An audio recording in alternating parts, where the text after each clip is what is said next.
You've seen the images, right? The panic in the streets, the empty store shelves, prices that are just skyrocketing. But here's the thing. That's not the real story of a currency collapse. That's just the last scene of the movie.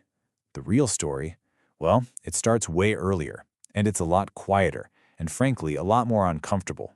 Because the truth is, these massive currency crashes, they don't start with all that noise and panic you see on the news. They really don't begin with a bang at all. No, they start with quiet decisions. Decisions made in spreadsheets, on conference calls, and boardrooms that you and I will never get a peek into. The fuse gets lit long before anyone even smells the smoke. So this is the absolute key to it all. A currency doesn't just fail because people lose confidence. It fails when the real power, the financial power, decides that the rules of the game have changed. And that's exactly what we're going to unpack here. So, let's start with the story we're all used to hearing. You know, the one that makes all the headlines, but honestly only ever scratches the surface. We hear about the usual suspects, right? Corruption, greedy leaders, terrible policies, currency speculators, or maybe international sanctions. Just think about places like Sri Lanka, Lebanon, or Argentina. Totally different countries, different politics, but the headlines, they always tell a pretty similar story. These are the easy villains to point to. But see, that's the comfortable narrative. It gives us a person or a single idea to blame, and that feels simple. The real mechanics of a collapse, though, they're less about good guys and bad guys and way more about cold, hard math. So let's go a little deeper. To really get how a currency breaks, we first have to ask a really basic question. What is currency? Because it's so much more than just the paper in your wallet or the coins in your pocket. At its core, a currency is a promise. It's basically a certificate of trust in a country's entire system. It's trust that the government can pay its bills, that the central bank knows what it's doing, and that the economy is actually making real stuff. It's a collective belief in future stability. And this right here, this is how it all begins to unravel. When that fundamental promise starts to get shaky, the money doesn't just disappear overnight in a big dramatic puff of smoke.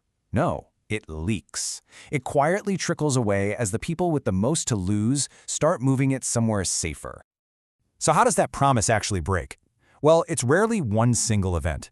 It's more like a spiral, a nasty feedback loop that, once it gets going, becomes almost impossible to stop. And it almost always begins with debt. A government starts borrowing to pay for things, fund big projects, create jobs, just keep the economy humming along. At first, it feels totally fine, maybe even like a good idea. But what's really happening is this silent dependency is built, a dependency on the continued confidence of lenders. This dependency eventually leads to an impossible choice for the people in charge, a real catch-22.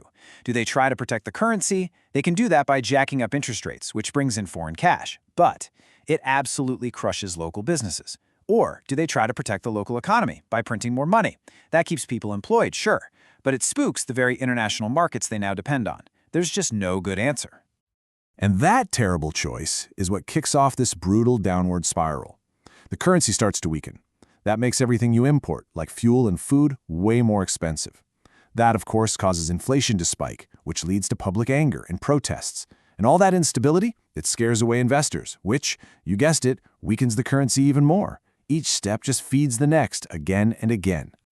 So, as a country gets trapped in this spiral, it becomes more and more reliant on outside help. And that, right there, is when you see the real shift in power happen. This creates two totally separate realities running at the same time.